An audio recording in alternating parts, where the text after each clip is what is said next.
a presentar al primer panelista. Es Gabriel Sivinian, es sociólogo, es coordinador de la cátedra Edward Say de Estudios Palestinos de la Universidad de Buenos Aires. Así que le damos la palabra para que dé inicio al primer panel. Bueno, buenas tardes a todos, a todas. Primero, por supuesto, agradecer la invitación al Movimiento Socialista de los Trabajadores, a la Liga Internacional Socialista. Es un honor para mí compartir este espacio con todos ustedes. Y por otra parte, también valoro muchísimo que en un foro de estas características la cuestión de Palestina adquiera esta importancia, esta centralidad. Nosotros desde la Facultad de Filosofía y Letras de la Universidad de Buenos Aires la venimos trabajando la temática desde hace más de 15 años y en realidad somos portadores de un legado del profesor Chedid, Saad Chedid, que ha trabajado por décadas, así que saludamos estos espacios, los valoramos mucho.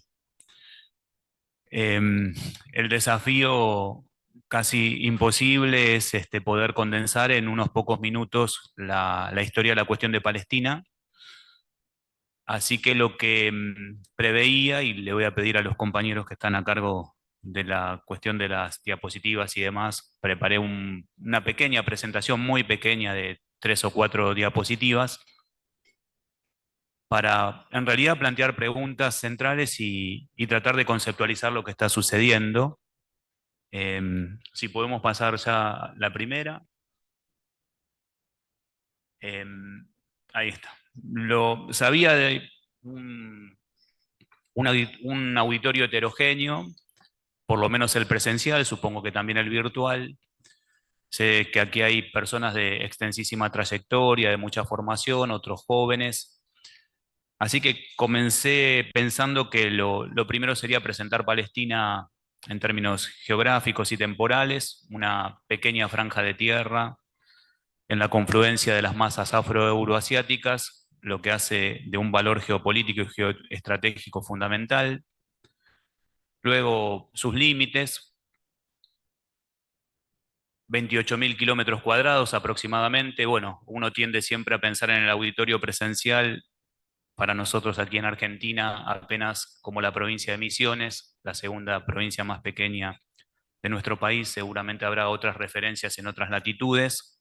Un territorio muy pequeño con límites naturales que se han tornado convencionales: el mar Mediterráneo al oeste, el río Jordán al este, luego el río Litani al norte y el Golfo de Aqaba al sur.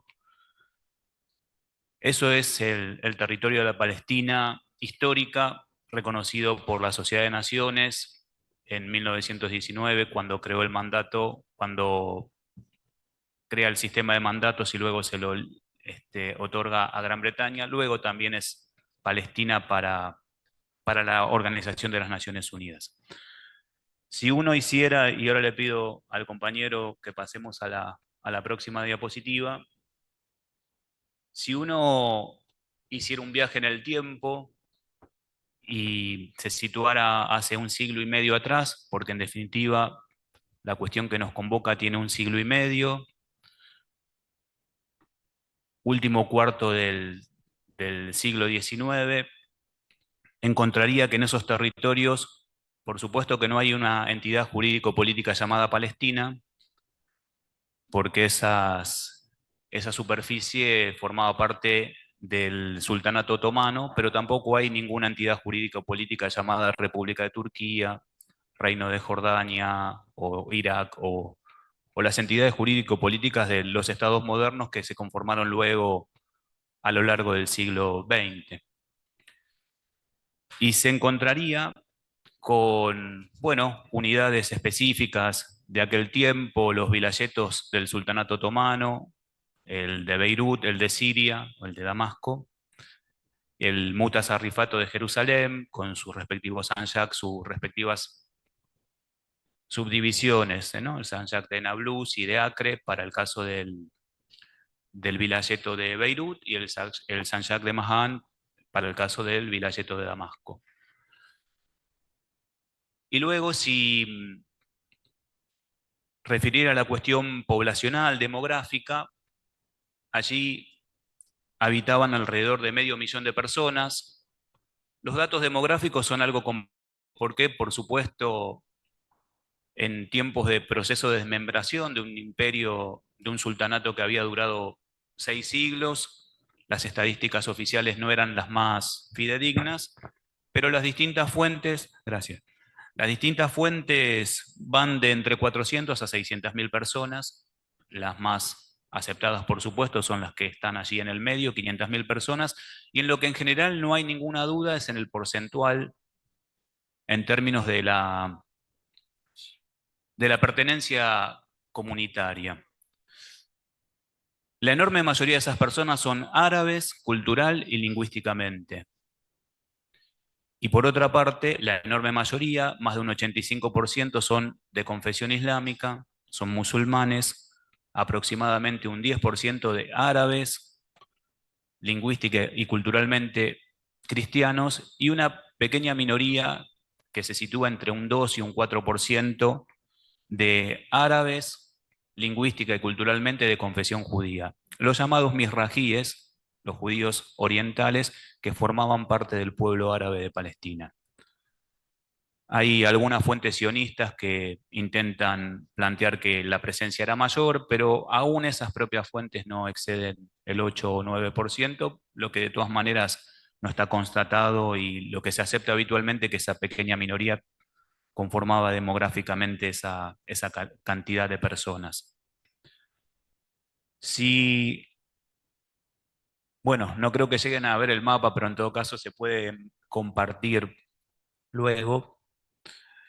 En ese territorio hace aproximadamente un siglo y medio, y es importante conceptualizar esto porque la cuestión de Palestina surge justamente en la etapa imperialista del capitalismo, es un producto de la fase imperialista del capitalismo, y tiene que ver con el despliegue colonial imperial de las principales potencias europeas, Inglaterra y Francia, fundamentalmente en su puja interimperialista, y también Alemania, en el marco de la llamada cuestión oriental. Creo que eso es clave, más allá de que haya rasgos, factores, variables que remitan a aspectos de la larga duración, son cuestiones superestructurales. La clave para entender la cuestión de Palestina es poder situarla en el proceso histórico en el cual se integra. Decía que si uno pudiese llegar, yo de acá no lo veo y en todo caso lo podemos compartir, en ese mapa de 1878 hay apenas un pequeño puntito azul al noreste de Jaffa, que es la colonia de Petah Tikva, la madre de los asentamientos en hebreo, que el movimiento sionista sitúa como el origen de su proyecto en Palestina.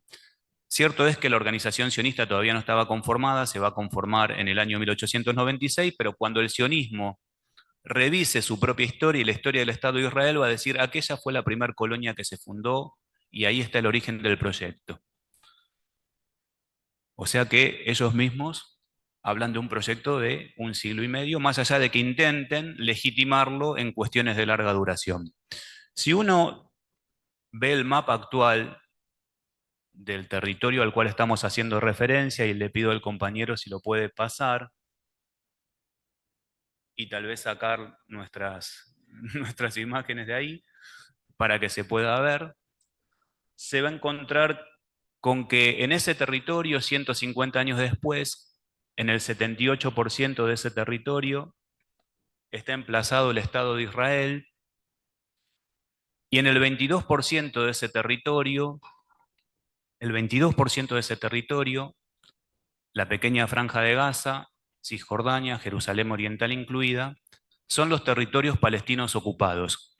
Estoy haciendo referencia a la nominación en términos del derecho internacional y cómo se los concibe y cómo se los menciona en Naciones Unidas. El Estado de Israel, reconocido en Naciones Unidas en el 78% de la Palestina histórica, reconocido, por supuesto, por la comunidad internacional, por nuestro Estado argentino, incluso por la Autoridad Nacional Palestina, y el 22% restante del territorio son los territorios palestinos ocupados, conquistados por el Estado de Israel en el año 1967, conjuntamente con otros territorios de países árabes.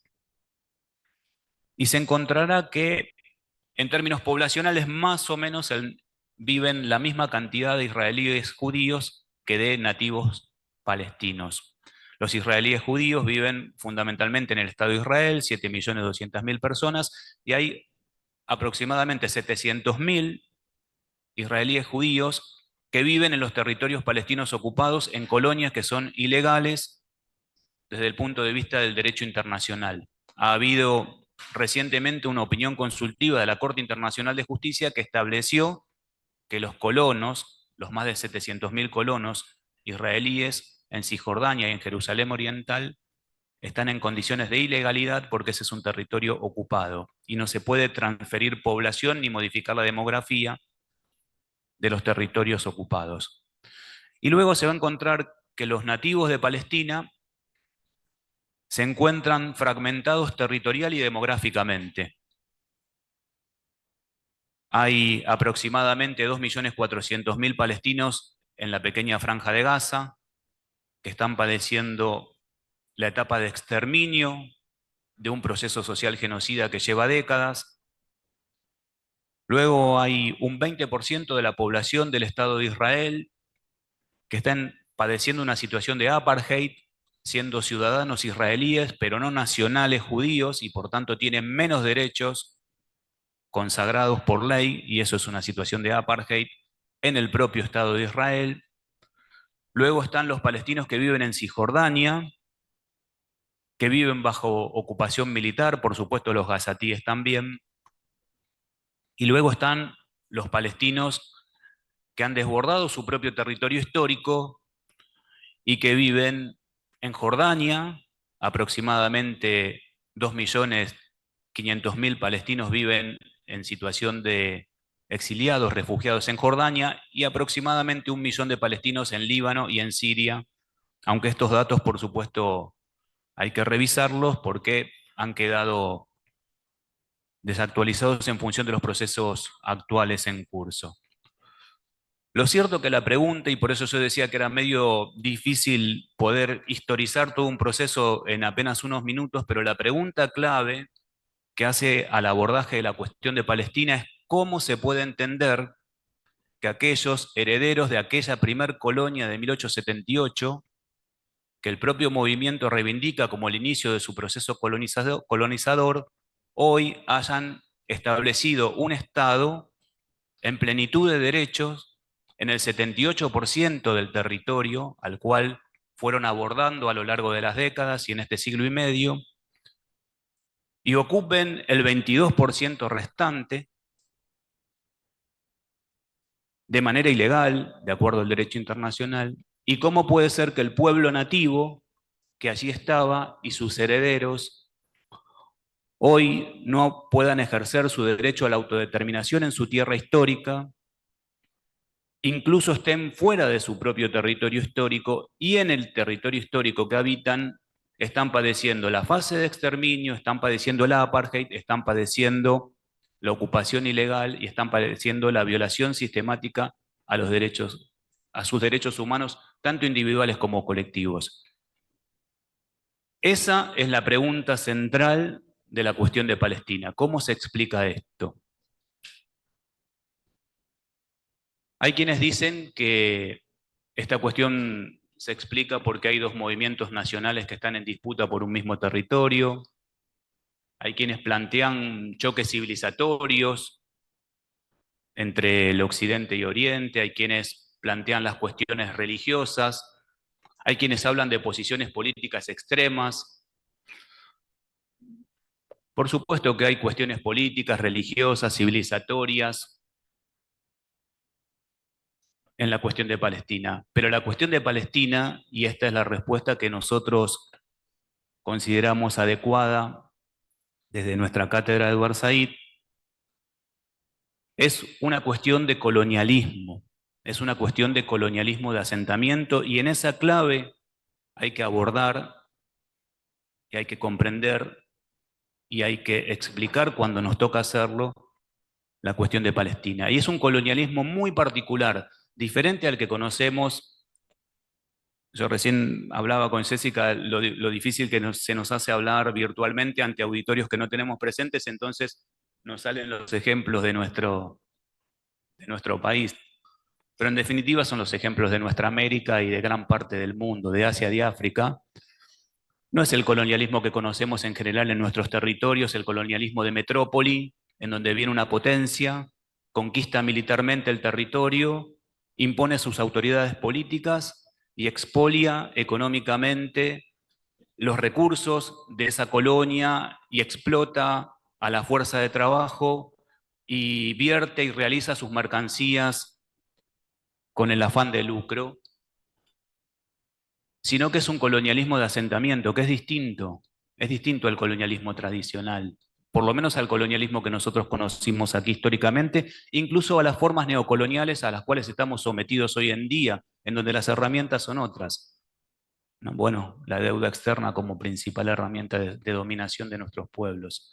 Bueno, allí no funciona así el colonialismo. El colonialismo de asentamiento tiene otra lógica. El colonialismo de asentamiento está motorizado muchas veces por un Estado y también por movimientos políticos, y acá hay una conjunción porque el colonialismo de asentamiento sionista lo impulsó el movimiento sionista, pero también lo impulsó la potencia británica y el periodo de los 30 años o de algo más de 30 años que los británicos dominaron Palestina es clave para entenderlo. El colonialismo de asentamiento llega a un territorio con la idea de excluir, con la idea de segregar, con la idea de desplazar, con la idea de expulsar, de eliminar a la población nativa, no con la idea de integrar a esa población nativa. Esa es la clave del proyecto sionista.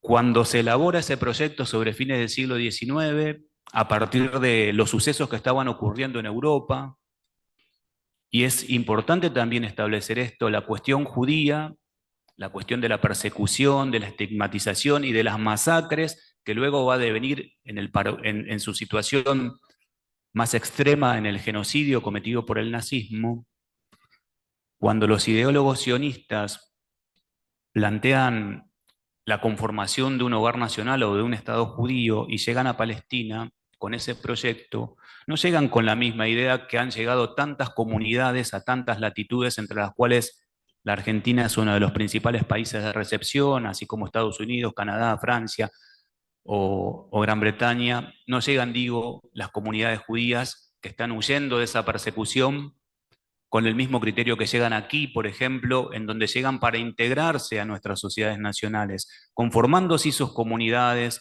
conformando sus instituciones, siguiendo sus culturas, siguiendo sus credos, pero integrándose definitivamente a nuestra sociedad, siendo hoy sus descendientes nuestros compañeros, nuestros vecinos, nuestros amigos, y estando muy probablemente entre nosotros aquí. Han llegado tantas otras comunidades a nuestro país. A Palestina, las comunidades judías que fueron lideradas por el sionismo llegan con la idea de crear una sociedad colonial exclusiva, marginada de los nativos. Cierto es que esto es bastante pragmático y toda idea luego debe plasmarse en territorio. Entonces, las primeras colonias sionistas, la primera aliada, la primera redención de la tierra, como ellos le llaman, tuvo que utilizar fuerza de trabajo árabe palestina, porque además eran colonias agrícolas y en general los judíos que llegaban a esa región tenían oficios urbanos, manufactureros. Entonces hay un primer usufructo de la fuerza de trabajo, pero luego ya a partir de 1905, sobre todo en la segunda etapa, ya definen la conformación de una patria, de una sociedad colonial judía, exclusiva, sin vínculo en términos de la concepción con la sociedad nativa y con estos criterios de colonialismo de asentamiento. Por supuesto que no les favorecía el contexto histórico, el sultanato otomano no promovía eso. Y además otro dato importante, la enorme mayoría de los europeos judíos del este y también del centro de Europa decidían no migrar a Palestina, sino que migraban justamente a estos otros destinos. Llegaban a la Argentina, Canadá, Francia, Reino Unido. Apenas un 3% fue a Palestina en esos primeros años de la colonización sionista. Luego ya en 1917, cuando los británicos derrotan a los otomanos en el marco de la Primera Guerra Mundial y se hacen cargo de facto del territorio y luego de derecho colonialista, pero de derecho al fin, y conforman el mandato británico de Palestina. Ese proyecto va a tener otro impulso y esos 30 años, esas 3 décadas van a ser claves, porque ahí se va a montar el protoestado sionista en Palestina. Hay algunos hitos, yo voy a hacer alguna referencia histórica y ya me voy preocupando por el tiempo. Me dirás, Mariano, ¿cómo ando con el tema del tiempo? Por supuesto que el hito fundamental es el 48. En el 48, esa sociedad colonial, que ya era un tercio de la población, de aquel 2% misrají, a un tercio de colonos de la Yishub, liderados por el sionismo, logra una resolución de Naciones Unidas, por supuesto, con un mundo absolutamente sensibilizado frente a la tragedia que habían padecido las comunidades judías en el marco de la Segunda Guerra Mundial. Logran una resolución, que es la resolución 181 de Naciones Unidas, que recomienda, y esto es importante decirlo, la partición de Palestina en 2 estados. Es una recomendación que nunca se cumplió. Nunca se cumplió porque según esa recomendación, al movimiento sionista le correspondía el 54% del territorio histórico, siendo que sus colonias estaban asentados apenas en el 6%. Aún así, les otorgaron el 54% para conformar el Estado judío, y al pueblo nativo, que eran las 2/3 partes de quienes allí vivían, le otorgaron el 45%, quedando Jerusalén con un principio de internacionalización.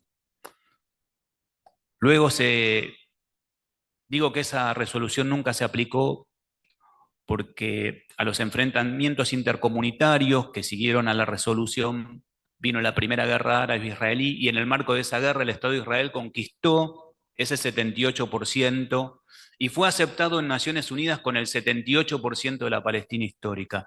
Y no solamente eso, fue aceptado en Naciones Unidas habiendo expulsado a 750.000 palestinos y palestinas, dando origen a la Nakba, a la catástrofe del pueblo palestino. Ese es el origen del Estado de Israel, pese a que haya corrientes, inclusive, que nieguen esto o que pretendan que la historia comenzó en 1967.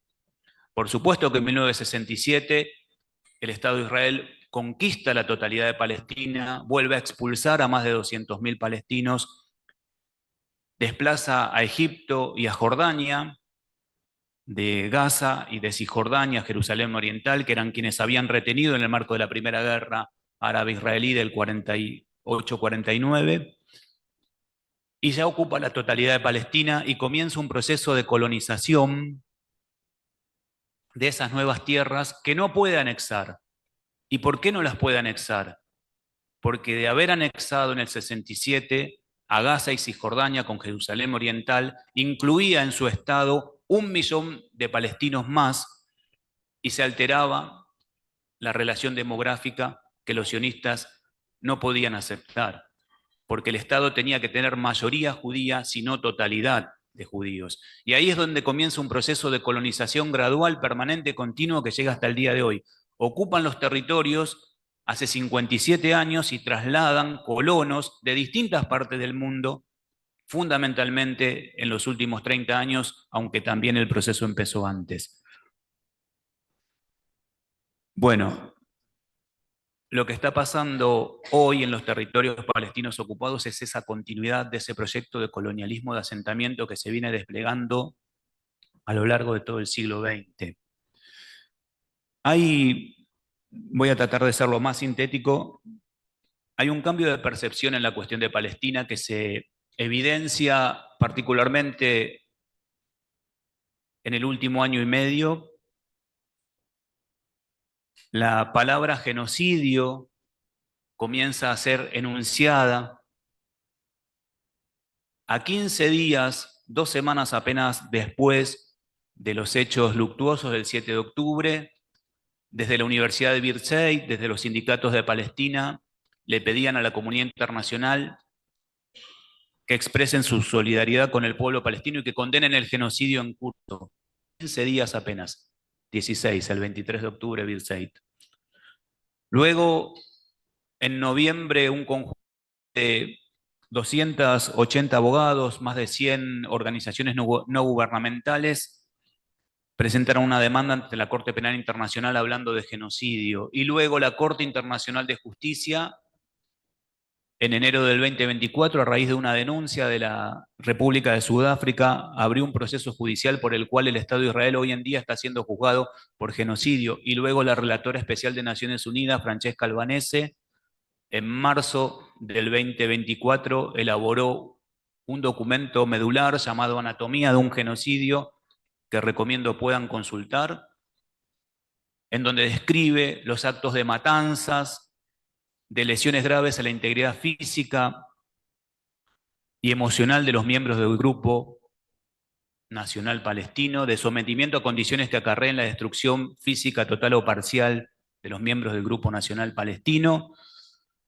y describe la intencionalidad, que es lo más importante en el crimen de genocidio, tomando las declaraciones aberrantes de la dirigencia del Estado de Israel en los días posteriores al 7 de octubre, cuando hablaron de animales humanos, cuando hablaron de arrojar bombas atómicas sobre Gaza, cuando hablaron de proceder con los palestinos como si fuesen los amalecitas o amalequitas, de destruir absolutamente todo, de no dejar nada en pie, de devastar. Ese es el informe de Albanese, que luego, bueno, la categoría de genocidio se sigue utilizando, Amnesty International, Human Rights Watch, ni hablar el ámbito académico, ni hablar los movimientos solidarios que atraviesan el mundo, que hablan de un genocidio en curso en Palestina. Pero luego hay un segundo informe, y con esto termino, de la propia Albanese, al cual también invito a que consulten, que es del mes de octubre del año pasado, que se llama El genocidio como supresión colonial, en donde plantea que ese genocidio que denuncia se entiende en función de esa lógica colonialista de asentamiento. Y acá es donde quiero cerrar la idea, y por eso yo les decía que más allá de las cuestiones históricas, en este breve tiempo del cual dispongo, que sé que para un foro es muchísimo, es aquí donde se entiende el genocidio como forma de supresión colonial. Francesca Albanese allí dice que para abordar la cuestión de Palestina, el genocidio en curso, hay que concebir un triple enfoque. El sionismo tiene como objetivo toda la tierra, y de hecho domina toda la tierra. El 78% en donde está emplazado el Estado de Israel, y el 22%, y además los territorios árabes ocupados, el Golán sirio, hoy en día el sur del Líbano. Pero hay que concebir que el sionismo va por toda la tierra, que afecta a la totalidad de la población palestina, lo decíamos al principio, no solamente a los gazatíes que hoy están en el centro de la mira, también a los cisjordanos, también a aquellos que viven en Jerusalén Oriental, y también a los que están en situación de refugiados, y utiliza todos los actos, como decíamos, humilla, hostiga, persigue, fragmenta, lesiona a todo el pueblo palestino. Apartheid, construcción de muros, ocupación, debilitamiento, finalmente exterminio. Entonces, es toda la tierra, sobre todo el pueblo palestino, con todos los actos violatorios a los derechos humanos. Ese es el triple enfoque que nos propone Francesca Albanese. Bueno, termino, seguramente tendré algún minuto más después, presentando esta idea de que la cuestión de Palestina es una cuestión de colonialismo, que hay que ligarla indefectiblemente con los intereses imperialistas en la región, y que la lucha del pueblo palestino es la lucha por la autodeterminación nacional, que está consagrada en el artículo 1 de la Carta de Naciones Unidas, en el artículo 1 del Pacto Internacional de Derechos Civiles y Políticos, en el artículo 1 del Pacto Internacional de Derechos Económicos y Sociales y Culturales, que es el mismo, son los pactos gemelos. Esto es, está consagrada en el derecho internacional, está consagrada en el derecho internacional de los derechos humanos y está consagrada también en el derecho internacional humanitario en las convenciones de Ginebra. Por eso lucha el pueblo palestino. Y eso es lo que nosotros tenemos que denunciar, y eso es, y con estas herramientas tenemos que salir a debatir a un movimiento supremacista, a un movimiento colonialista, a un movimiento racista como es el sionismo, que debe ser mirado con los ojos de los palestinos. Si miramos al sionismo con los ojos de los palestinos, como dice Edward Said, seguramente estaremos percibiendo esto. Bueno, muchas gracias. Bueno, vamos entonces a continuar con Tom Alter, docente de Historia del Movimiento Obrero, Universidad del Estado de Texas, integrante de Fervor Revolucionario, de Horizonte Socialista de Estados Unidos. Hello from Texas. Greetings from Hola the desde belly of the Texas, imperialist beast. It is an desde honor to las be speaking entrañas to de you. la bestia Thank you for imperialista. granting me this opportunity to Es speak un on the honor political estar situation hablando con in ustedes, the le United agradezco la States and what oportunidad it means for socialist organizing. The struggle for Palestinian para hablar de liberation la has situación brought política en about a Estados sea Unidos y lo change que in the significa para United la States, organización not socialista. only in political consciousness, La lucha but por la political liberación action palestina as ha well. traído un cambio completo en Palestine Estados is the Unidos, no accumulation solo en la and conciencia glue that política, binds sino en la together acción all también. of the recent fights in the United States Palestina es la regarding culminación class, y el race, pegamento que junta sexuality, and eh, imperialism. todas As a las luchas result of the recientes en Estados Palestinian Unidos solidarity movement, en torno a la once for clase, all, la raza, la the lines have sexualidad, been el drawn, the true imperialismo. nature of the Democratic Party revealed, fascism has shown its Gracias a la face, lucha de and the solidaridad con realities of Palestina, so-called las democracy máscaras han in the United caído, States las and líneas se han capitalism itself demarcado, are exposed. la This naturaleza presents verdadera an del unprecedented Partido Demócrata opportunity se ha for revelado. organizing a El fascismo ha revolutionary mostrado socialist party in the US. la realidad It has been a long time since de there la has been a supuesta mass democracia en Estados socialist movement Unidos in y the del United States. capitalismo ha Through the sido decades expuesta. since, socialists have continued to organize the most class-conscious workers and students, educating them on Marxism and class struggle. As we have been celebrating May Day these past few days, Esto presenta oportunidades sin precedentes para la organización revolucionaria socialista en Estados Unidos. Hace mucho que no hay un movimiento socialista masivo en Estados Unidos. A lo largo de las décadas, los socialistas han continuado organizando los sectores trabajadores y estudiantes más conscientes, como hemos estado celebrando el Día de los Trabajadores estos días, sus orígenes en el movimiento obrero de los Estados Unidos, which stands for Progressive Except for Palestine. pero el movimiento obrero ha sufrido muchas derrotas en Estados Unidos y hemos logrado unas victorias en términos de las luchas de raza, género, y la lucha de solidaridad con Palestina ha existido hace mucho en Estados Unidos, pero ha sido muy aislada. Actualmente, algunas tendencias que se han desarrollado en los últimos 15 años se han juntado con Palestina en el centro. La primera tendencia es la creciente conciencia de clase que emergió durante el movimiento de Occupy. El segundo, el movimiento de Black Lives Matter, que surgió en el 2020 en la lucha contra asesinatos de personas negras por parte de la policía y de el racismo institucional y sistemático, y que mantiene el papel de supremacía blanca de la clase dominante. Cada uno de estos movimientos se inspiró, tuvo inspiraciones del mundo árabe. El movimiento Occupy fue inspirado por las protestas que en el occidente se han llamado la primavera árabe. El Black Lives Matter movimiento se inspiró en las protestas de la marcha de retorno, la gran marcha de retorno en 2018 y 19. stand out in the U.S. because neither of them were entirely co-opted by Democratic activistas del movimiento de liberación palestina participaron en el Black Lives Matter. Occupy y Black Lives Matter sobresalen porque ninguno de los dos fueron enteramente cooptados por el Partido Demócrata,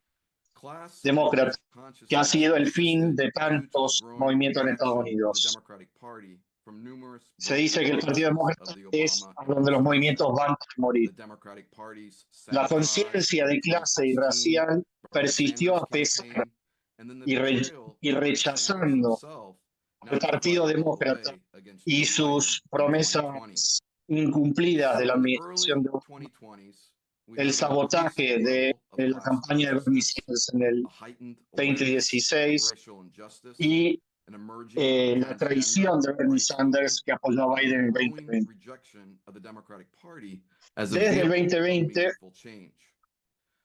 ha habido una mejora en la conciencia, más conocimiento de la injusticia racial, del movimiento emergente de transgénero y un rechazo presidente del Partido Demócrata. El rechazo atravesó también a la nueva generación de activistas jóvenes que se organizaron con los demócratas socialistas de América. Todos estos no pasaron la prueba. La congresista Alexia Ocasio-Cortez votó a favor de financiar la ocupación sionista de Palestina. Ahora, el sector, hay un dicho que es PEP, que son los progresistas, excepto sobre Palestina. Estos todavía existen. Pero el movimiento actual ha aislado a estos Palestina progresivos, salvo sobre Palestina. If you are not in support of Palestine, you are not progressive and definitely not part of the political left. La respuesta horripilante del sionismo en 2023, después del 7 de octubre, que expuso el apartheid y la limpieza étnica, le sacó las máscaras a todos estos progresistas, salvo sobre Palestina. Se marcaron las líneas, se estableció que ese concepto ya no existía. Si no apoyas a Palestina, no sos progresivo y definitivamente no sos de la izquierda. En 2023-2024 hubieron grandes movilizaciones en Estados Unidos de hasta decenas de miles. En la primavera de 2024 tuvieron los acampes en grandes universidades, en Columbia, en la Universidad de Texas, que fueron inspiradas y se reproducen en todo el mundo. 2024 también hubieron elecciones y el mal menorismo tenía mucho peso. En el sentido de la presión de votar del Partido Demócrata contra los republicanos.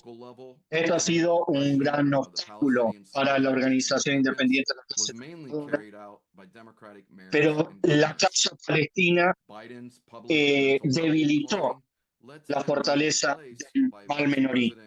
El genocidio no sería posible sin el apoyo completo del Partido Demócrata.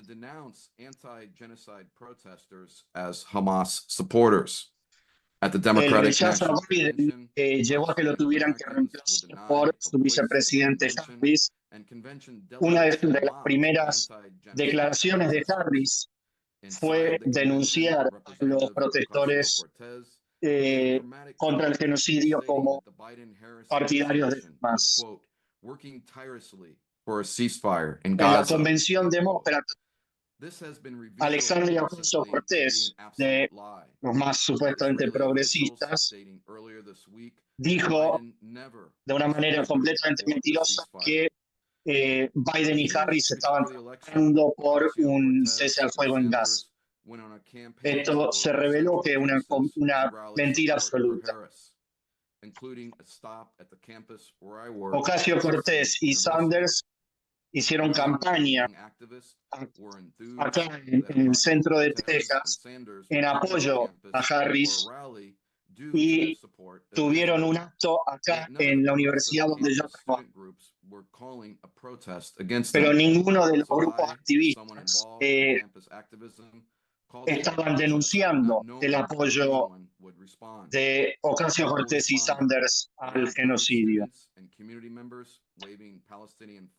Ninguno llamó por una protesta. Entonces nosotros llamamos por una protesta sin saber si alguien iba a responder. Y vinieron unos 30 estudiantes y miembros de la comunidad universal con banderas palestinas.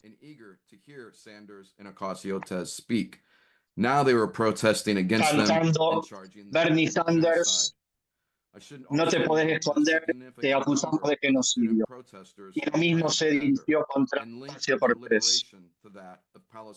Muchos estudiantes transgéneros participaron, haciendo el vínculo entre Palestina y su lucha. La economía jugó un gran rol en la votación a favor de Donald Trump, con muchos creyendo que podía resolver, que podía arreglar la economía. Menos conocido es que muchos no votaron por Harris por su apoyo al genocidio. Muchos dedicados a la causa de Palestina no fueron arrastrados por el malmenorismo, sabiendo que el genocidio iba a continuar, ganara quien ganara las elecciones. Hace un mes se llamó una protesta contra Trump, de las primeras, que se llamaba Hands Off, con una larga lista de saquen las manos de Medicaid, de las escuelas de la educación, de la salud pública, de las jubilaciones, de los inmigrantes, pero la mayoría sabía que eran convocados por el Partido Demócrata. Yo quería saber si los activistas jóvenes de la universidad pensaban ir y definitivamente no querían saber nada. Uno de los centros de la protesta era saquen las manos de la OTAN, sin mencionar a Palestina. No toquen a la OTAN, pero sin mencionar, sin decir no toquen a Palestina. Gracias a Palestina, muchos jóvenes se han hecho antiimperialistas. Muchos jóvenes que no quisieron ir a la movilización, hands off, no toquen, sí se movilizaron contra las deportaciones masivas de Black civil rights. En mi universidad, la Universidad Estatal de Texas, se hizo una reunión en respuesta a las deportaciones. Vinieron más de 70 estudiantes que decidieron organizar un paro estudiantil y una protesta en el campus, violando directamente los reglamentos de la universidad que limitan dónde hacer protestas, unánimemente organizando esta acción el mismo día que una marcha en la ciudad. Now it is expected for Palestine to be part of every struggle. Estamos acostumbrados en los últimos años de que las protestas se limitan al tema particular de esa protesta. Ahora, Palestina tiene que ser parte de toda protesta. Las protestas por los derechos democráticos, por la igualdad racial, por los derechos trans, por los inmigrantes, las antiimperialistas. Palestina tiene que estar como eje central en todas estas. Las tareas que plantearon en el manifiesto comunista, socialistas, de conectar con las distintas luchas de nuestra clase ya está planteado. Nuestra tarea en Estados Unidos es construir un partido revolucionario para derrotar el capitalismo. Viva Palestina, Palestina libre, trabajadores del mundo, una.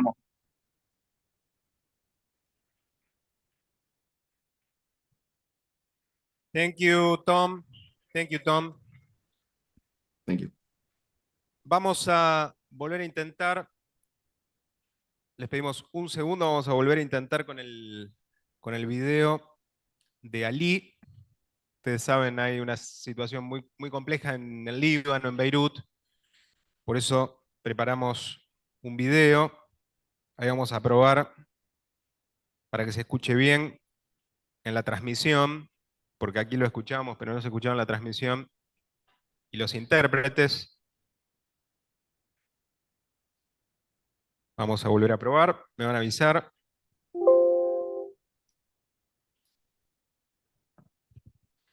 Mientras tanto, vayan preparando preguntas, comentarios, ya nos han llegado desde algunos lugares.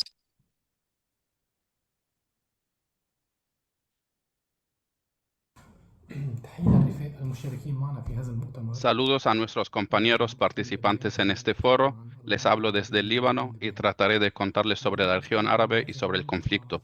Quiero empezar diciendo que esta región ha estado enfrentando intensos conflictos durante mucho tiempo, conflictos políticos, sectarios, militares, que estamos viviendo desde el 7 de octubre, pero eso no expresa el tamaño del conflicto y la naturaleza más integral y amplia, las cuales tomaron el carácter de guerras continuas con el enemigo israelí, a partir del 48, 67, llegando al 73 y hasta nuestros días ahora, lo cual se sumó a los otros conflictos que estamos teniendo en el mundo árabe, entre las potencias árabes entre sí,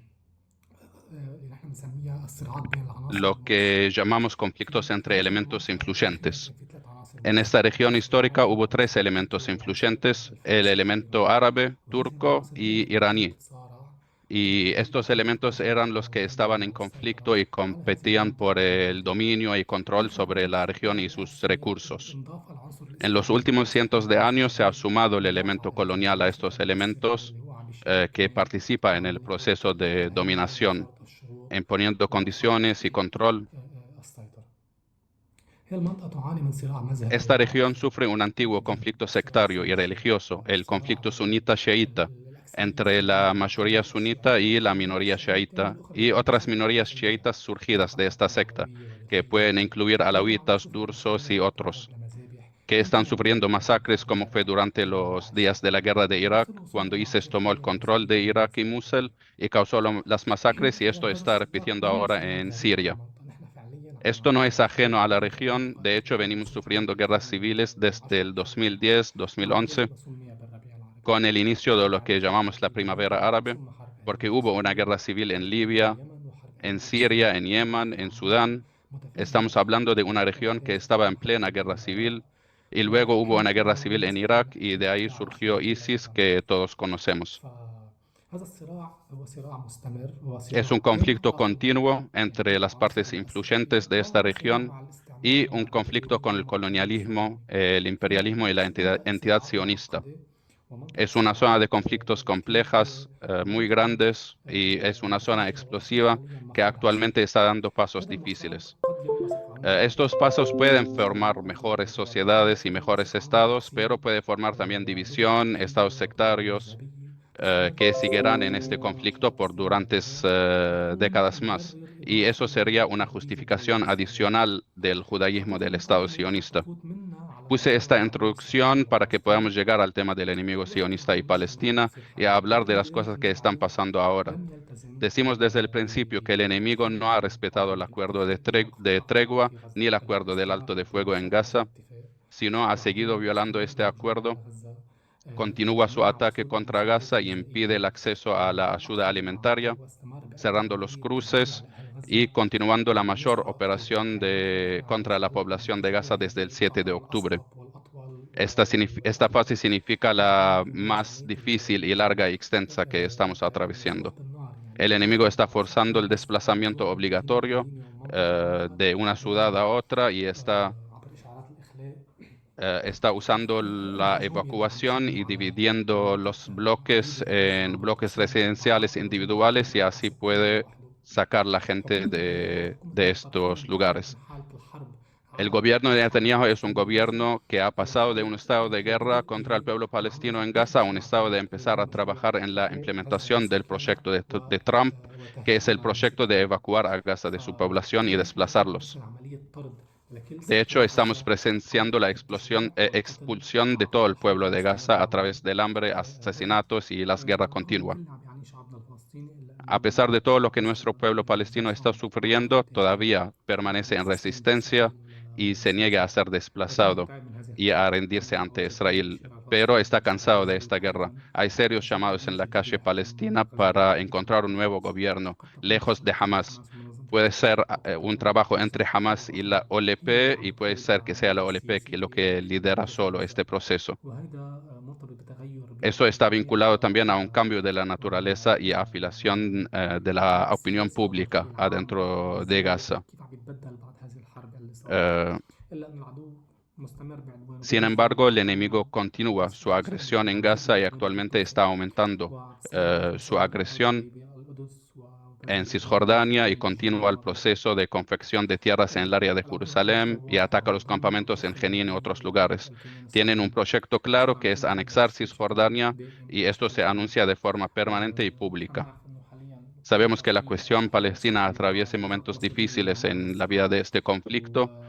Estos momentos difíciles que vive Palestina no son diferentes de la situación de la región, pero para nosotros Palestina tiene un carácter especial y su pueblo necesita toda la ayuda posible. De lo contrario, esta cuestión podría correr peligro existencial. Quiero pasar de Palestina a hablar un poco de los países que nos influyen, que son Irán y Turquía, y volver de ahí a hablar de Siria y Líbano. Quiero decir que Irán y el régimen en Irán también viven momentos difíciles. Hay una verdadera crisis económica en la calle iraní. Y esto es resultado del bloqueo y las malas políticas económicas. Ha experimentado inflación y un gran colapso de su moneda. La inflación ha alcanzado más del 80% y el 30% es abajo de la línea de pobreza. La moneda frente al dólar ha alcanzado cifras muy altas. En Irán solíamos seguir las protestas periódicas que pasaban cada 4 años. Ahora vemos que en Irán cada año ocurren 2 protestas grandes. Con el tiempo, la disposición de las personas a levantarse y rebelarse aumenta. Esto va acompañando obviamente de la opresión de las libertades y la opresión de las mujeres. Por lo tanto, el régimen iraní está viviendo actualmente una crisis grande. Y esto cruza con la crisis económica y lo que hace jugar su papel regional. Irán, después de la guerra iraní-iraquí, tenía una política de seguridad nacional que se basa en sus brazos. No toma guerras directas, sino que apoya a grupos que se encuentran en la región y estos grupos llevan la tarea de las guerras. Desde el 7 de octubre hasta hoy, estos brazos han sido expuestos a muchos golpes fuertes y no pueden seguir el trabajo que tenían antes. Desde aquí vemos que el régimen iraní está dispuesto a hacer concesiones a los estadounidenses. Comenzaron los llamados y los anuncios de algunos políticos iraníes de que están dispuestos a recibir empresas estadounidenses y que Irán es un país dispuesto a absorber más de 4 trillones de dólares en proyectos y inversiones extranjeras. Comenzaron a preparar esto jugando con el rol que Trump es un comerciante y ellos son un país listo para la inversión. A partir de ahí se iniciaron estas negociaciones en Amán y algunas partes de Europa. El éxito de estas negociaciones tiene repercusiones en la economía mundial porque repercute en China y en la ruta de seda que pasa por Irán. Actualmente más de un grupo está intentando hacer fracasar este acuerdo. El primero de ellos es Israel, que ha empezado a jugar contra la seguridad en Irán. Vimos la explosión que ocurrió en la instalación de Bandar Abbas. Al día siguiente también hubo otras explosiones en una fábrica que está asociada con drones. Para concluir, por supuesto, apoyamos al pueblo iraní por su libertad, por su justicia y por liberarse de su régimen opresor.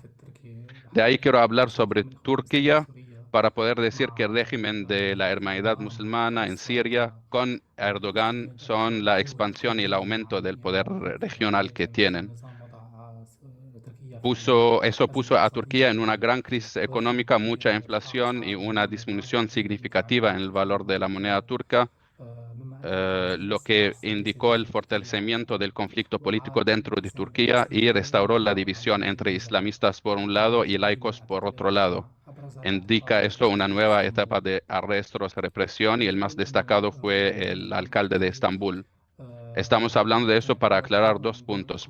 Primero, el papel de Turquía en la región, y segundo, el conflicto político adentro de Turquía.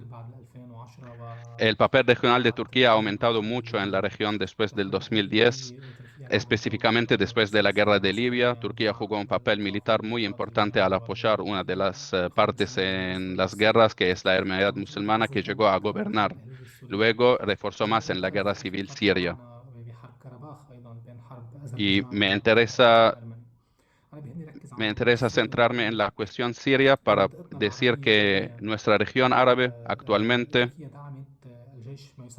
Turquía ha apoyado el ejército de Turquestán, el ejército nacional sirio, ha apoyado a muchos grupos, partidos y grupos islámicos, que si analizamos esos grupos bien, que recibieron apoyo, descubrimos que todos los grupos practican terrorismo, masacres y reciben apoyo militar del régimen turco. Esto es algo que incluye un detalle muy grande del papel turco en la región, que es el parte de fragmentación y división de todos nuestros países según líneas sectarias, y el objetivo es dominar y controlar. El enfrentamiento político que hemos visto recientemente puede ser militar en un futuro entre Turquía y Israel. Ya lo habíamos mencionado antes con una reunión con la LIS. En Azerbaiyán están tratando de hacer alguna reunión para reconciliarse y reducir el conflicto entre Israel y Turquía, pero fracasó y no logró llegar a ningún resultado. Afirmamos que Turquía está contribuyendo actualmente a la fragmentación de la región al apoyar grupos islamistas extremistas que llevan a cabo actos de genocidio, terrorismo, asesinatos en masa y masacres. Estas operaciones comenzaron en Siria contra los alawitas y ahora se están extendiendo a los dursos en la frontera entre Siria y Israel.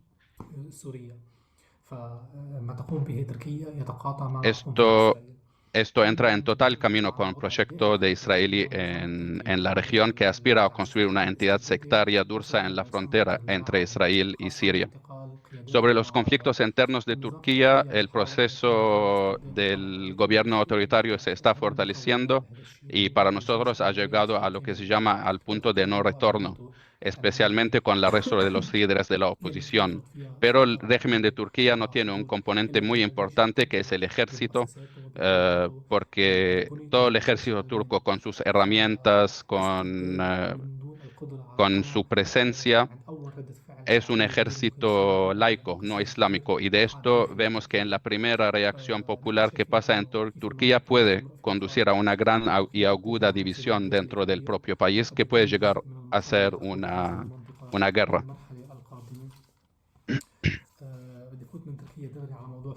De ahí hablaré un poco sobre Siria. La caída del régimen sirio provocó el retroceso del papel de Rusia e Irán en la región a favor del papel de Turquía y Qatar. Actualmente, quien gobierna en Siria son islamistas, sea la sección de la Hermandad Musulmana o la sección que pertenece a Al-Qaeda. El rol turco y qatarí está actualmente alineando con la posibilidad de fortalecer el rol de Arabia Saudita, que ya está financiando al nuevo sistema y al nuevo gobierno en Siria. Cuando el régimen de Assad cayó, después de unos días, el ejército israelí empezó una feroz campaña militar contra todas las posiciones del ejército sirio, que tenían ahí equipamientos, armas estratégicas, que al fin y al cabo pertenecen al pueblo sirio. Después de esto, las fuerzas sirias avanzaron y ocuparon varios lugares del territorio sirio hasta llegar a la frontera libanesa, desde la dirección de Bekaa y Hermel, que es el lado oriental del Líbano. Todo lo que vemos actualmente en Siria son conflictos que buscan dividir al país. Durante esta semana hay conflictos militares muy fuertes entre sunitas y drusos, y hemos pasado de la etapa de los masacres que las sectas islamistas realizaron contra los alawitas, y ahora están contra los drusos. Todo esto es parte del proceso de división de la región.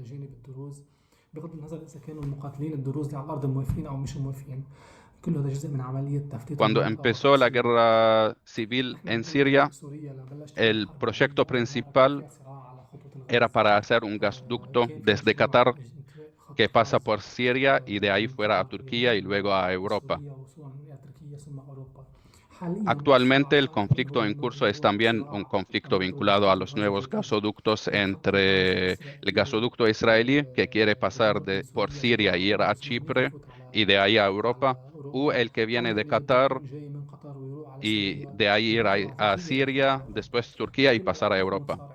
Todas las partes en conflicto actualmente en Siria son instrumentos de esos países de la región.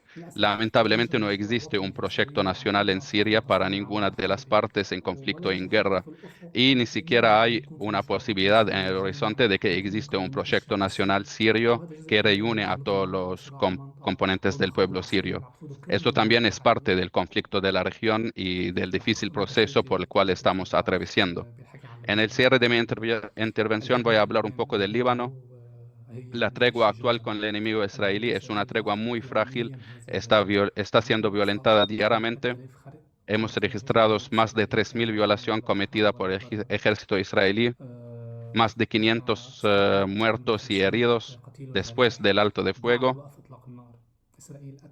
Israel mató a más de 150 libaneses y hirió a unos 350 con ataques diarios en lo que ataca un gran número de ciudades libanesas con aviones de combate. Ataca los suburbios de Beirut también. Estos ataques israelíes tienen un objetivo único y es impedir la vida normal en el Líbano y obligar al país a vivir en un estado de guerra permanente y continua para impedirle restablecer sus medidas y su capacidad para relanzar la vida social, económica y política. El enemigo está trabajando para establecer una zona nula en el sur del Líbano, rechaza a que la población regrese a sus casas, rechaza la reconstrucción y está bombardeando cualquier edificio y vivienda que está en esta región. El enemigo también impone al Líbano la destrucción de las armas confiscadas al sur del Líbano. Esto significa que Hezbollah y la resistencia ya se retiraron del sur del Líbano y entregaron las armas al ejército, pero en vez que estas armas se quedan para que defiendan al Líbano y quedan en el mano del ejército y el pueblo libanés, el enemigo está obligando a que estas armas sean detonadas, lo que significa que eso impida al Líbano que se arme como país, y eso es un asunto muy peligroso. Esto acompaña sin dudas a todos los problemas de seguridad que estamos teniendo en la frontera con Siria, que se ha llenado de combatientes que pertenecen a grupos islámicos extremistas, que son Al-Nusra y ISIS y otros, y están causando batallas en la frontera diariamente. La economía del Líbano sigue muy mala, la crisis sigue afectando a los trabajadores, a los pobres y a los oprimidos, y el sistema político no es reformable, y es necesario que hagamos algo para superarlo rápidamente. Actualmente nos enfrentamos a un nuevo tipo de división adentro del Líbano, que es la división en torno a las armas de Hezbollah.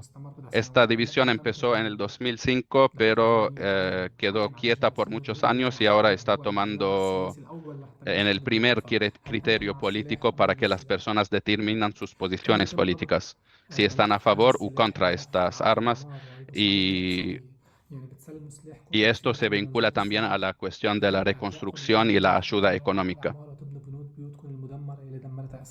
Esto es decir, la obligación de destruir las armas y de convertirnos en un militarizado para poder reconstruir nuestros hogares. Para concluir, diré que el Líbano, como toda la región, es parte de esta guerra y parte de este difícil trabajo que estamos viviendo. Y vemos tres escenarios en el Líbano. El primero es el enfrentamiento interno por las armas de Hezbollah, que puede ser entre grupos libaneses. El segundo es el conflicto, el enfrentamiento con los islamistas de Siria. Y el tercero es el regreso de la guerra con Israel.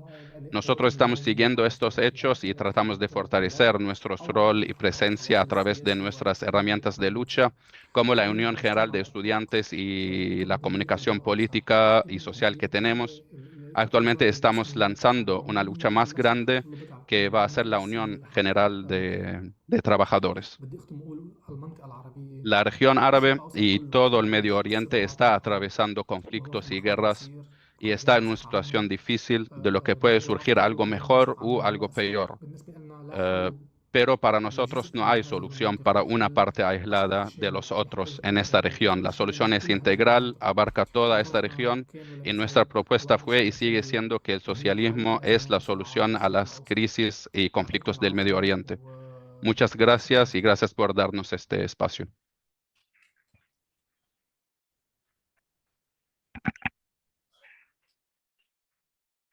Bueno, tienen que saber que es muy sacrificada la actividad militante, activista y de organización que llevan adelante los jóvenes y los trabajadores jóvenes en el Líbano.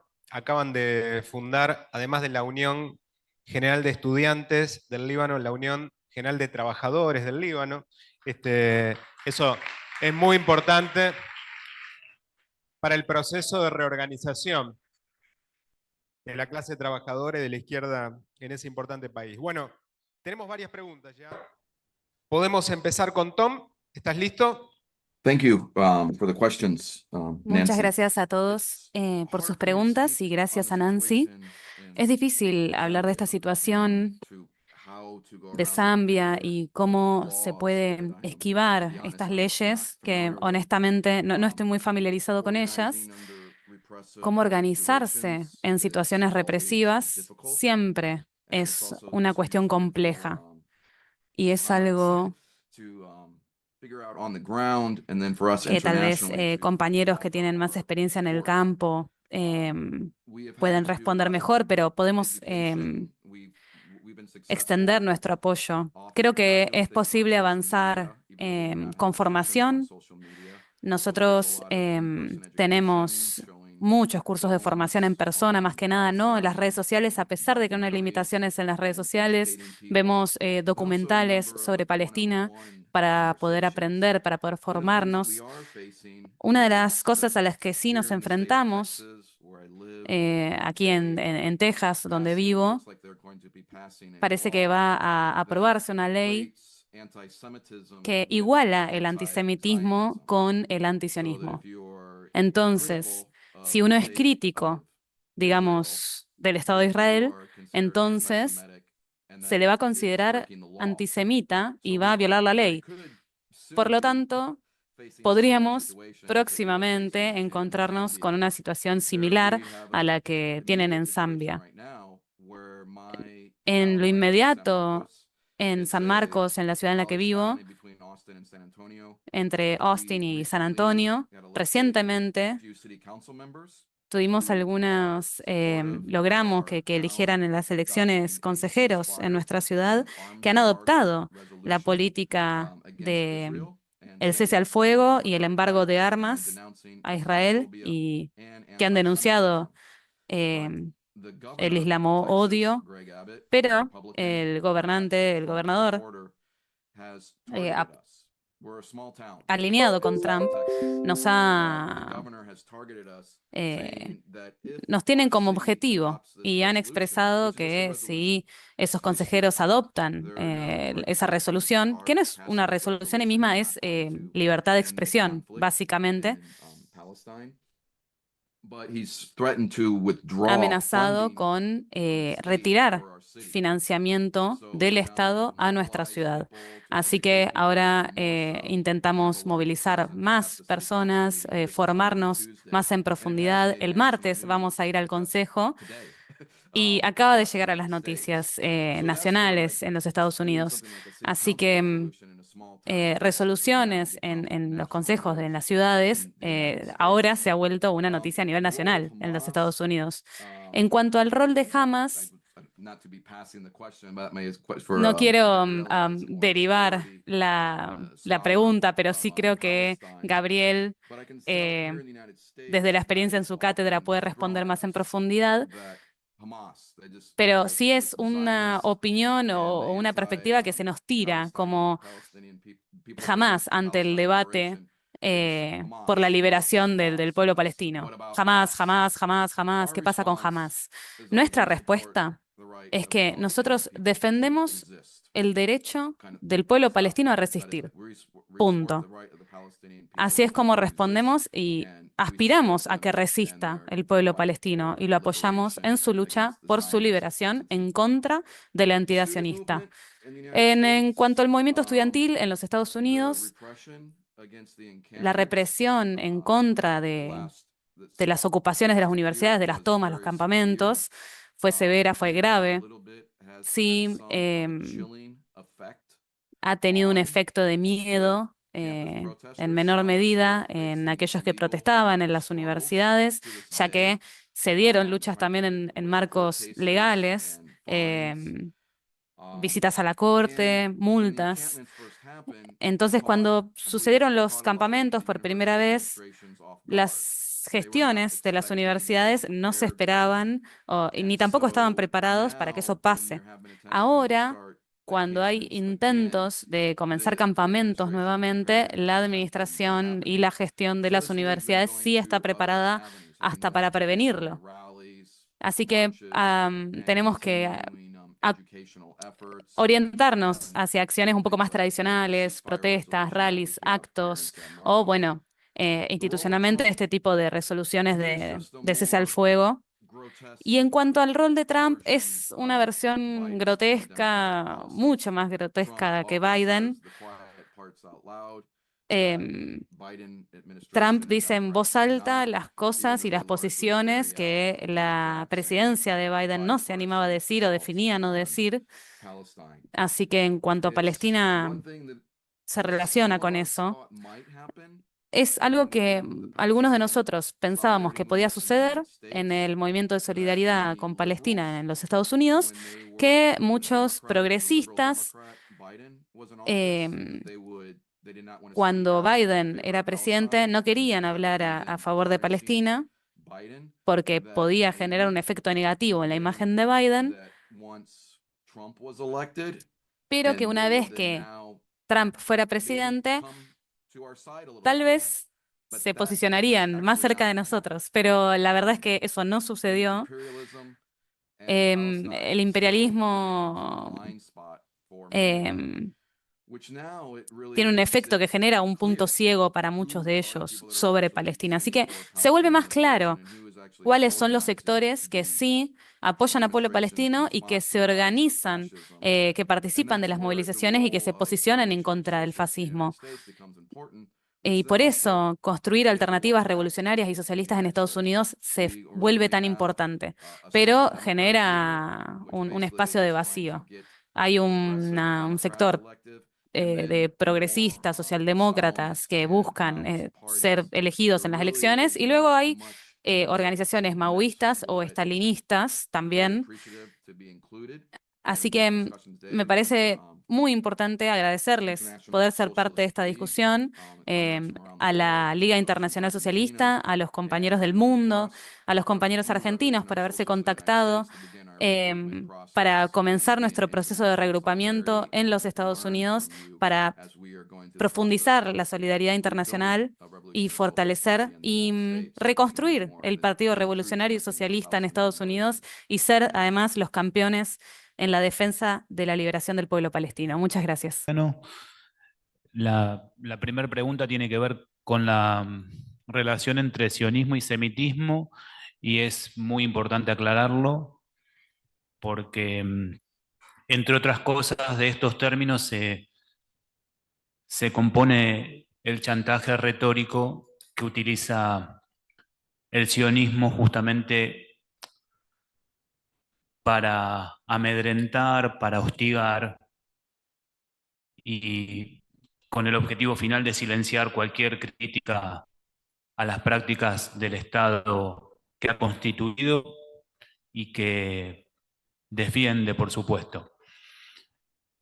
Nosotros, cuando empezamos las clases de cualquier curso, seminario o cualquier ámbito en el cual tenemos la posibilidad de hacer uso de la palabra, deconstruimos una pretensión de sinonimia que no es tal. esclarecemos en qué consiste la palabra judío, semita, sionista, israelí. Que el sionismo, insisto, intenta expresar como sinónimos y que resulta absurdo, porque remite a categorías de distinta índole. Si uno habla de una persona judía, lo primero que le surge es la idea de una religión, y así está definida en términos de la Real Academia Española, aunque también puede hablar con personas judías que dicen que no son religiosas y que remiten a una cuestión étnica, cultural. Entonces habría una segunda acepción ligada entre lo religioso, lo étnico, cultural. Otros, los sionistas mismos, plantean que la categoría de judío, judaísmo, remite a una nacionalidad. De hecho, el sionismo se autodefine como el movimiento de liberación nacional del pueblo judío. Entonces, inclusive la ley del Estado-Nación judío, plantea justamente eso, una ley del año 2018, que vino a institucionalizar lo que de hecho ya sucedía desde la propia constitución de su Estado. Entonces ahí judaísmo o judío tendría una tercera acepción, no ya religiosa solamente, no ya religiosa, étnica, cultural, sino también nacional. Y hay quienes plantean que se es judío por condición biológica, o sea, habría una dimensión hasta biológica. Y sí, porque plantean que alguien es judío si fue concebido por el vientre materno, digamos, el vientre materno de una mujer que es judía. Entonces hay otra dimensión que tiene que ver con la cuestión biológica. Ahora, se tome como se tome la definición de judaísmo, que por supuesto está en debate al interior de las propias comunidades, nunca se puede emparentar con la adhesión a un movimiento político. Eso es absurdo. Uno puede ser cristiano de religión o practicar étnica, culturalmente las costumbres, los hábitos, las tradiciones de una comunidad distante, o incluso pertenecer a una nacionalidad o definir su pertenencia en términos biológicos, pero eso no implica que pertenezca a un movimiento o un partido político, ¿no? Entonces, se puede ser judío y no necesariamente ser sionista. De hecho, nosotros tenemos muchos compañeros, compañeras, colegas que así se definen, no solamente como no sionistas, sino incluso como antisionistas. Hay agrupaciones aquí en Argentina, están los Judíes por Palestina, que están muy activos en estos meses, en este año y medio, por la causa palestina. Hay organizaciones como IJAN, que es una internacional de judíos antisionistas, por nombrar las que están más activas. Hay muchas personalidades, bueno, no voy a entrar en detalle, pero que afirman su judeidad como la definan, étnica, cultural, religiosa, nacionalmente, pero que no son sionistas. Y se puede ser sionista y no ser judío. Bueno, Donald Trump, Biden, los han mencionado recién, Bolsonaro, Milei, aunque parecería ser que está en proceso de conversión, son personas que no son judías y sin embargo son sionistas. Entonces, ahí hay una primer sinonimia de construir que también remite a la categoría israelí, porque se puede ser israelí y no ser judío, como el 20% de la población palestina del 48, 160.000 palestinos que no fueron expulsados en el 48, que hoy componen el 20% de la población no judía de los árabes de Israel, así le llaman. Entonces esos son israelíes por ciudadanía, pero no son judíos. Y se puede ser judío y no ser israelí, justamente, así como se puede ser judío y no ser sionista, y judíos que viven entre nosotros que no son israelíes. Entonces ahí hay un tercer componente. Y se puede ser, por otra parte, judío y no hablar lenguas semíticas, como sucedía con los askenazíes. Los judíos de Europa del Este no hablaban el hebreo, sino que hablaban el yiddish. De hecho, Teodoro Herzl, en su famoso libro El Estado Judío, tiene una frase al respecto en donde plantea quién de nosotros puede pedir un boleto del tren en hebreo. No hablaban hebreo, En todo caso, el hebreo, que es una lengua semítica, era una lengua litúrgica, religiosa, como lo sigue siendo el latín para el catolicismo, pero no era la lengua que hablaban. Porque en definitiva, y yendo a la pregunta de la compañera de Zambia, la categoría de semita remite a un protolenguaje, a una lengua madre de la cual se derivan otras lenguas, el hebreo, el árabe, el arameo, el siríaco, el caldeo, pero los europeos del este ya no hablaban lenguas semíticas y muy probablemente hayan sido personas de distintas naciones que fueron a través del proselitismo religioso adquiriendo el judaísmo como religión, pero que no tuviesen nada que ver con aquellos pueblos en donde se originó el judaísmo, que sí eran de lenguas semíticas. Sin embargo, persiste una confusión que nosotros mismos recreamos, emparentando a todos los judíos con el semitismo, y eso tiene que ver con un proceso racista que se dio en la Europa del siglo XIX que nosotros seguimos alimentando. Cuando se hacen las primeras investigaciones con pretensión de cientificidad, pero eminentemente orientalistas, y tratan de clasificar esa Europa racista, esa Europa en expansión, esa Europa colonialista, trata de calificar a los distintos pueblos, utiliza la filología, el estudio de las lenguas, y plantea que hay lenguas más evolucionadas, más avanzadas, más progresistas, que remiten a los pueblos más civilizados, entre las cuales están sus propias lenguas, y luego hay lenguas más atrasadas, aberrantes, incompletas, de los pueblos más bárbaros o menos progresistas, entre las cuales están las semitas, las lenguas semitas. Entonces, en el marco del propio racismo, le atribuyen a las comunidades europeas judías que no hablaban el hebreo la condición de semitas. Y ahí se comienza a hablar de antisemitismo, cuando en realidad debería hablarse de antijudaísmo. Lo cierto es que es una confusión que permanece, y nosotros hablamos en sociedad, y es un término utilizado habitualmente, pero en realidad si uno estrictamente se restringiera al uso de las palabras, antisemita es aquel que está en contra de los pueblos que hablan lenguas semíticas, entonces también estarían fundamentalmente en contra de los pueblos árabes también.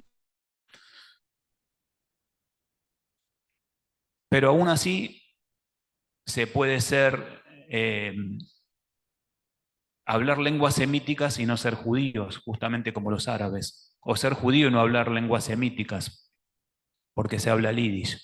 Entonces, esas sinonimias entre israelí, judío, sionista y semita tiene que ver, y cierro, porque Mariano me dijo que había tiempo, me parece que me abusé. Tiene que ver con un chantaje retórico por el cual nosotros que estamos aquí condenando las prácticas de un Estado que está llevando adelante un genocidio sobre un pueblo, el Estado israelí, nosotros que condenamos a un movimiento político en cuanto es portador de una ideología supremacista.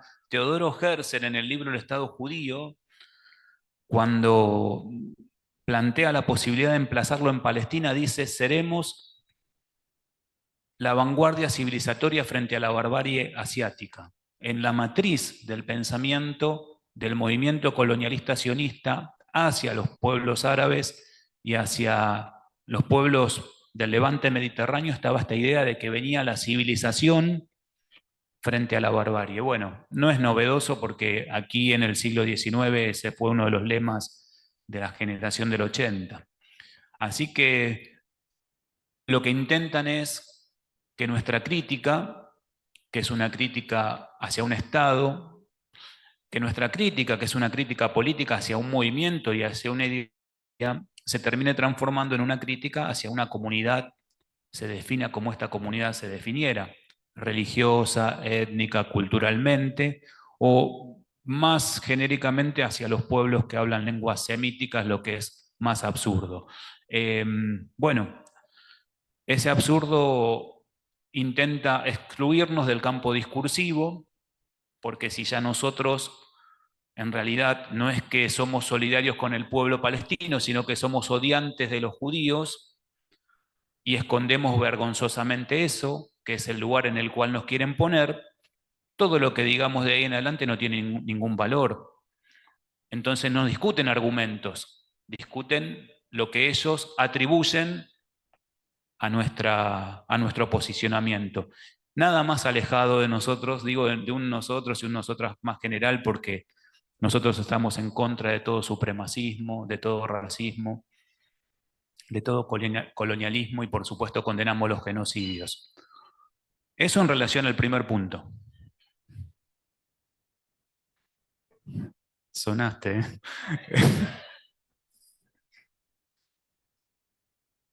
Bueno, el tema de, bueno, acá yo le voy a dar también, le voy a dar la palabra también a Jessica, porque una de las cuestiones que se hablaba era el tema del alineamiento del gobierno de Milei con el Estado de Israel. Bueno, lamentablemente hoy está en el ejercicio del poder público Milei, pero el alineamiento, o por lo menos los vínculos entre el Estado de Israel y el Estado argentino vienen desde antes, y un ejemplo de ellos es el contrato que se firmó con la empresa de aguas Mekorot, que es una empresa clave en el proceso de expropiación de los recursos naturales del pueblo palestino. Mekorot, yo les decía en mi primera intervención, el protoestado sionista se instaura fundamentalmente en la etapa del mandato británico. Es ahí cuando, en esas 3 décadas, el sionismo conforma su base demográfica fundamental. Es lógico, porque por esos tiempos arreciaban las persecuciones a las comunidades judías europeas, lo que terminó finalmente desembocando en el genocidio que provocó el nazismo y en la Segunda Guerra Mundial. Y no solamente la base demográfica, sino la base institucional, fundamentalmente sus estructuras de gobierno y su infraestructura, entre las cuales se crea Mekorot en el año 1937. La empresa Mekorot se crea en el año 1937 bajo mandato británico y está presente aquí en Argentina. Ya había tenido una serie de intentos en los gobiernos anteriores de Cristina Fernández de Kirchner y de Scioli, y luego retornó con el gobierno de Alberto Fernández, y bueno, eso es lo que yo le voy a pedir ahora a Jessica, si lo puede aclarar o explayarse mucho más, porque va a tener más elementos de los que pueda tener yo. Pero antes de darle, para no interrumpirla luego, lo que yo quería decirles es que el alineamiento geopolítico de Milei está a la vista de todos. Si nosotros lo hubiésemos dicho en otras circunstancias, parecería ser que estuviésemos descubriendo algo, pero él ya desde la propia campaña electoral dijo que sus aliados estratégicos en el mundo iban a ser Estados Unidos e Israel. Así que de ahí en adelante, y luego, en tanto gobierno de extrema derecha, absolutamente violento en lo simbólico, no hace falta más que escucharlos, y además violento en términos estructurales porque está quitando conquistas y derechos adquiridos por décadas del pueblo argentino. En definitiva, en tanto gobierno que expresa un pensamiento de extrema derecha, una corriente política de extrema derecha, por supuesto que además se va a referenciar en ese estado como ocurre con las extremas derechas del mundo. Si uno analiza los votos en el Parlamento Europeo, se va a dar cuenta que aquellos partidos de la extrema derecha son aquellos que han apoyado más al Estado de Israel en todo este tiempo, y en ese caso Milei no es una excepción. Ya tenía la decisión previa de apoyarlos y ahora lo hace además con una fuerte convicción ideológica. No hay que olvidarse que Milei trabajó como asesor del general Bussi. No hay que olvidarse que en la fórmula de Milei, siendo vicepresidenta, está Victoria Villarruel. O sea, no hay que olvidarse de los vínculos que han tenido con los genocidas. Por tanto, vincularse hoy con el Estado de Israel en definitiva no es más que un acto de coherencia. Bueno, y con respecto a Mekorot y todo lo que tiene que ver con las empresas israelíes presentes en Argentina, le paso a Jessica. Cortito. Para no robarle tiempo a los panelistas. No se puede vivir sin agua, parece una obviedad lo que estoy diciendo, pero Israel justamente utiliza el agua como un arma de guerra para robársela a los palestinos y entregársela solamente a los colonos israelíes en las tierras ocupadas. Ese modelo de apartheid de agua, de colonialismo de agua, que es un poco lo que venía tocando en su intervención Gabriel, es un método de exportación que lo quieren llevar a todos lados y fundamentalmente en América Latina y en particular en Argentina, donde tenemos grandes reservorios de agua, que es un bien que actualmente ante la crisis climática, y esto tiene que ver con el panel que sigue, es un bien escaso, vital y que está en disputa. ¿Sí?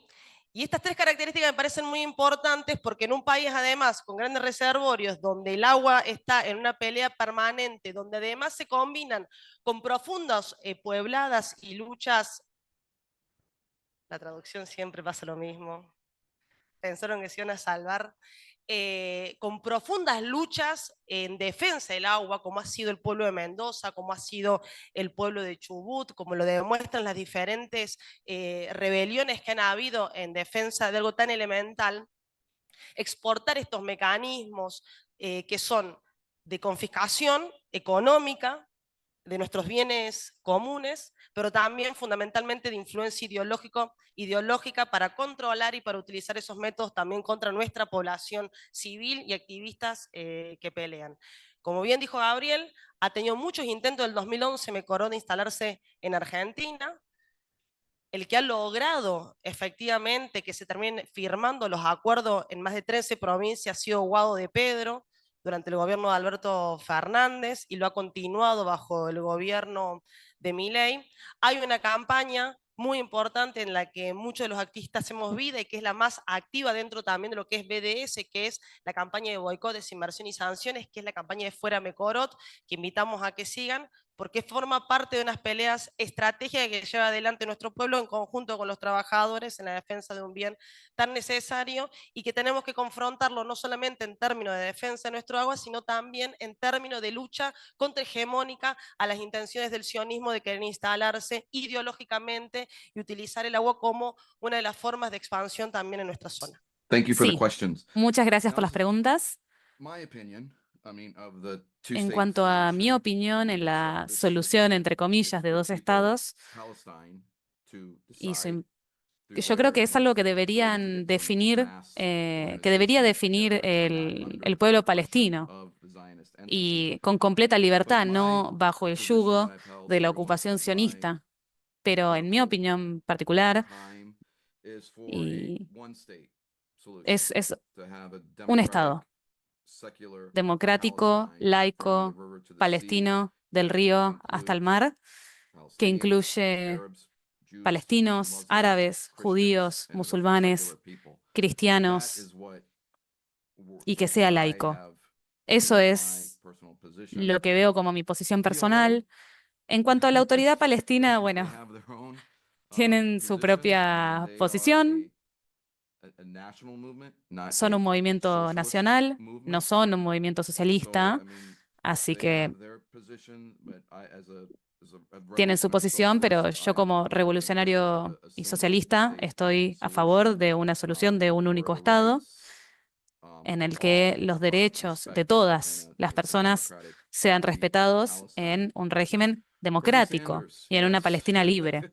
En cuanto a Bernie Sanders, sí, continúa siendo un perro del progresismo y genera un cerco donde contiene a la juventud más progresista,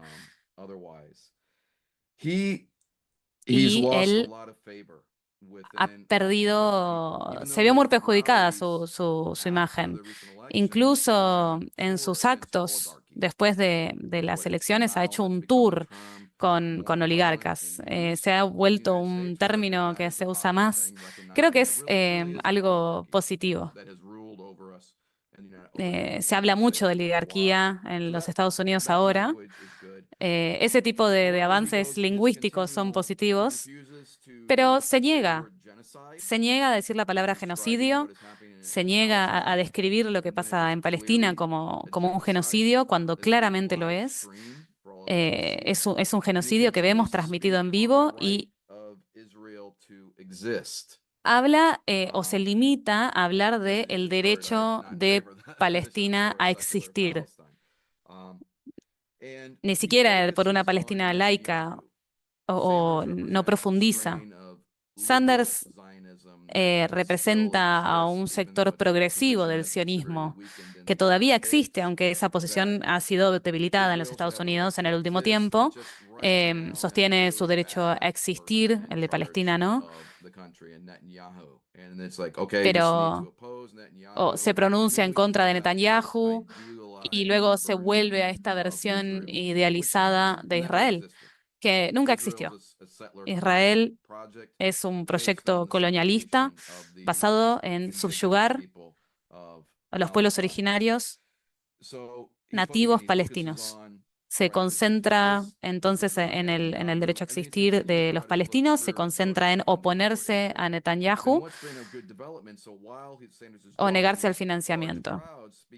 Pero con este posicionamiento se lo confronta permanentemente por activistas en sus propios actos. Lo denuncian, le exigen que se pronuncie y que diga la palabra genocidio, que no es solamente contra Netanyahu, que es en contra del Estado de Israel. Y nos muestra la verdadera cara de Bernie Sanders, que se mantiene en silencio. Así que eso es otra cosa que está surgiendo. Hay gente que todavía ve a Sanders como una alternativa porque ahora habla en contra de la oligarquía, pero están comenzando a entender más en profundidad el imperialismo, las contradicciones, los límites de la sociedad que plantea la socialdemocracia. Así que eso es un desarrollo positivo. Cada vez son más quienes que como que levantan un bloqueo, como que se abren las persianas que hacen que las personas no puedan ver más allá y les permite ver el rol imperialista que tiene Estados Unidos y que se han posicionado como defensores de la democracia en todo el mundo. Así que Bernie Sanders, de alguna forma, con su falta de apoyo por la liberación palestina, deja al descubierto estas posiciones. Gracias. Me habían quedado dos de la anterior tanda. Yo creo que una de las cuestiones que tienen que ver con cómo intervenir en el sentido común, que era una de las preguntas, es que debemos partir de analizar la cuestión de Palestina más allá de nuestras posibles formaciones o conocimientos y demás, de humanizar a aquellas personas justamente que están siendo víctimas de distintas formas de violencia. Yo creo que poder lograr que aquel interlocutor con el cual nosotros tengamos que dialogar vea, en este caso a los palestinos particularmente, porque son aquellos que están más deshumanizados, pero por supuesto también a los israelíes, ver que esos pueblos en definitiva tienen que coexistir, que tienen que convivir, y ver cuáles son las alternativas para que esos pueblos puedan coexistir y convivir, es una primera forma para poder bajar esas barreras que hacen a esas construcciones de sentido común que pesan particularmente sobre el pueblo palestino, porque el pueblo palestino lleva sobre sus hombros la carga del orientalismo, que es una construcción cultural de Occidente que lleva siglos y que no empezó el 7 de octubre, ni mucho menos. Los palestinos están vistos a partir del lente occidental como inferiores, como violentos, como irracionales. Es lo que analiza en definitiva Edward Said en su libro Orientalismo. Entonces, si logramos también llegar desde ese lugar y poder explicar justamente que lo que se trata es de un pueblo nativo que tiene su derecho a la autodeterminación, de refugiados que han sido expulsados hace décadas, que también tienen el derecho al retorno y que se violentan cotidianamente y a cada momento los derechos humanos, por ahí podamos llegar a deconstruir ese sentido común que tiene que ver con la hegemonía y el intento de generar consensos para este tipo de proyectos. Y en ese sentido, cuando hablamos de la resistencia palestina, también transmitir que la resistencia palestina es la permanencia en la propia tierra. Eso es la resistencia. Ayer me llegó el mensaje de una compañera con la foto, tal vez algunos lo hayan visto, circuló en los ámbitos de solidaridad con Palestina, un bebé en una recién nacido conectado a distintos instrumentos, en donde decía que la resistencia para el pueblo palestino empieza ante el primer suspiro, porque estaban hablando de la situación de los bebés en la Franja de Gaza. Vivir en el territorio palestino es resistencia. Reproducir las condiciones de vida y la palestinidad es resistencia. Es reexistencia, tomando un término de un historiador, un profe de historia español llamado Jorge Ramos Tolosa, que también sería muy bueno aquellos que quieran y aquellas que quieran profundizar las lecturas, busquen sus textos. Reexistencia, existir continuamente. Quedarse en su tierra cuando el proyecto es la expulsión, que ahora se aviva públicamente, ¿no? Ahora ya se animan a decir que los 2.400.000 gazatíes se tienen que reubicar de manera no compulsiva, vas a saber cómo harán, en Jordania, Egipto, pero que son planes que históricamente tuvo el sionismo. El sionismo, hay un historiador palestino llamado Nur Masala que estudió los distintos planes de transferencia del sionismo que se vinieron elaborando a lo largo del siglo XX.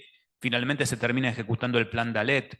La expulsión de palestinos no fue un efecto no deseado de una guerra, primero de enfrentamientos intercomunitarios y luego de una guerra no árabe-israelí, la primera. Porque si hubiese sido un efecto no deseado, hubiesen permitido el derecho al retorno, que está sancionado por la resolución 194 de Naciones Unidas.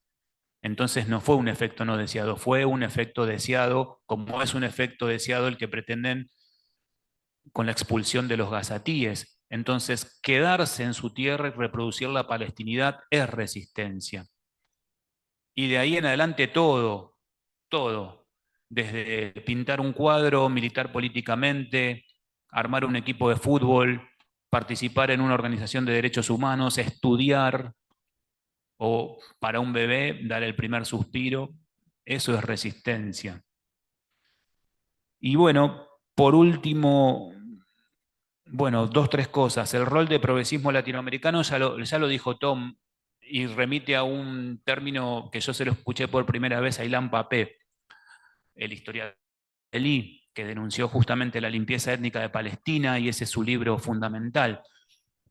Progresistas excepto Palestina. Eso es lo que sucede. Son solidarios con cuanta causa de violación masiva de los derechos humanos ocurra en el mundo, pero en Palestina no se pronuncian. Los PEP.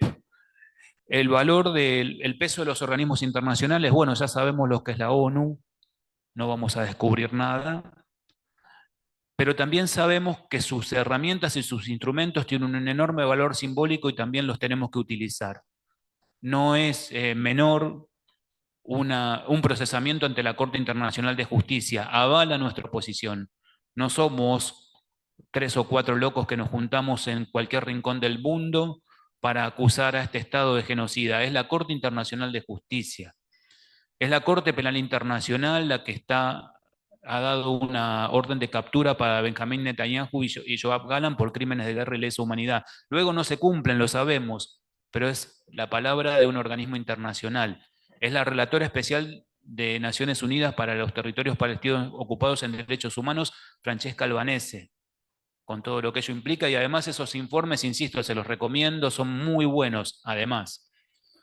Los de Anatomía de un genocidio y el genocidio como supresión colonial. Bueno, y por último, creo que por último, no sé si me había quedado algo más, el tema de las diásporas. Sé por dónde puede venir esa pregunta, por alguien del auditorio,